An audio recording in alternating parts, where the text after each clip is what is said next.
escalation! No escalation! No escalation! No escalation! I come to this from several perspectives. One, I'm a Vietnam veteran. I didn't volunteer. I was drafted and went and served, as we all did in my generation. I'm a decorated Vietnam veteran, again, not by choice. I happen to be in the wrong place at the wrong time in many ways. I'm also the parent of a currently serving U.S. Navy person. My daughter spent 6 months in the Persian Gulf and off the Horn of Africa, and is currently based in the northern part of Japan. So I have that reason to be concerned about this war. Also, I read that the troops being sent in for the escalation are from the 1st Infantry Division, which is the outfit that I served with in Vietnam for a year. Part of my job in Vietnam as a combat light infantryman was to shoot and kill people.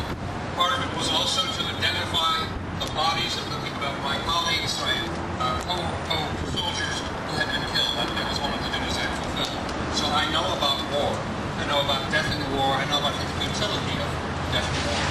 I am stunned that this escalation is proceeding, despite the clear voice of the people in the election in November. I am equally astonished that Senator Voinovich is ignoring the calls of his own constituents, the vast majority of whom are opposed to this escalation, and that he's refusing to even allow the measure to be brought up for debate on the floor of the Senate.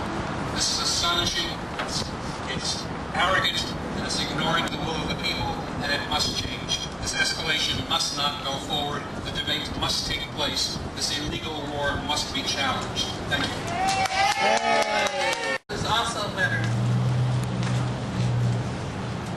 I think we need today to make today a day of resolution. We have to resolve that anyone who says we are afraid to fight, that we're being un-American, we're opposing the war, opposing the escalation, that they are infringing upon our right of free speech, the First Amendment. I think we have to resolve to let the American military know that we are behind them. We have to let the American military know that we will not send them into any conflict where we would not send our children or go ourselves. We need to let the American service people know that we are going to insist that they have the proper training and equipment to go into any combat, defend themselves successfully, and fight, and that they go in sufficient number to do whatever it needs to be done to get the job done. And we need to let the American military know that American military know that we are not going to stand by and see this war escalate and more of our people get killed. And above all, we need to concentrate our strength on finding and bringing to justice those who are responsible for 9/11 and not waste our support fighting an unwinnable civil war. Yes.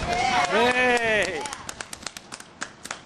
Finally, let us say into the ears of Congress a lesson of history they seem to have forgotten. I don't know whether they forgot it or they simply never remembered it. But it's simply this: no more Vietnams. That's right. Yeah! Can you say that? No more Vietnams? No more Vietnams! Louder. No more Vietnams! Did you hear that, George?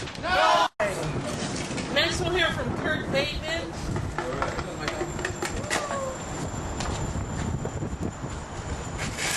You have publicly expressed your reservations, if not full-throated opposition to the administration's escalation.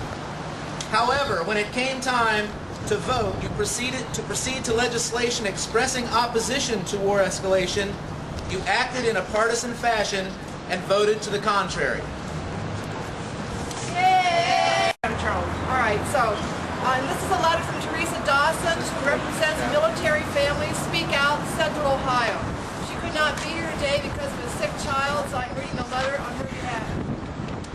Our military have been placed in the midst of a civil war, which experts in the military well predicted would occur. Our troops continue to be misused by a president who cannot see the consequences of his actions and is incapable of charting a new course for our troops toward the occupation of Iraq. The only course of action supported by members of Military Families Speak Out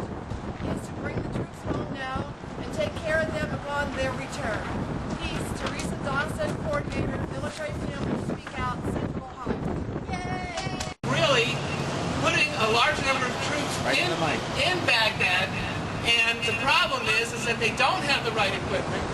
They don't have the right defensive flak jackets. And so what's going to happen is they're going to be in a situation where they're unprotected and a lot more money is going to be needed to be spent to protect them. So in a way, President Bush is holding these new troops hostage by not giving them sufficient training and putting them in harm's way. And this is really bad. He basically said that Bush would do that because he's a Christian and he wouldn't do anything to our feelings. So anyway. Ask the troops at Walter Reed. Right. So it's an interesting, what we're trying to do here is we're really trying to push George Voinovich to vote and to act upon the principles that in a February 9th dispatch article, he said he opposes the escalation. We need him to get to vote that way on an actual vote.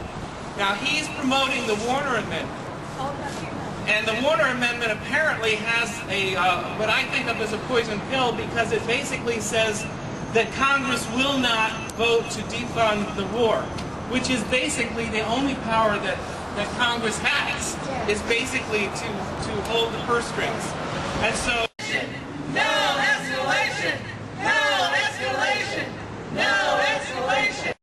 This proposal by the President is the worst foreign policy since Vietnam. We will not stand by while you continue to allow Bush to do the wrong thing.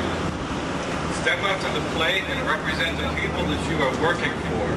The midterm elections should have shown you all that you can be replaced. Please do your best to support an agenda that will result in endless war that reflects a humane approach to international politics. George Bush has been the quote-unquote war president. He's been the quote-unquote decider. It is time for him to be a listener for change. Ask the President to listen to Congress and to the people of America and tell him to reconsider his escalation plans. Listen, George. Listen, George!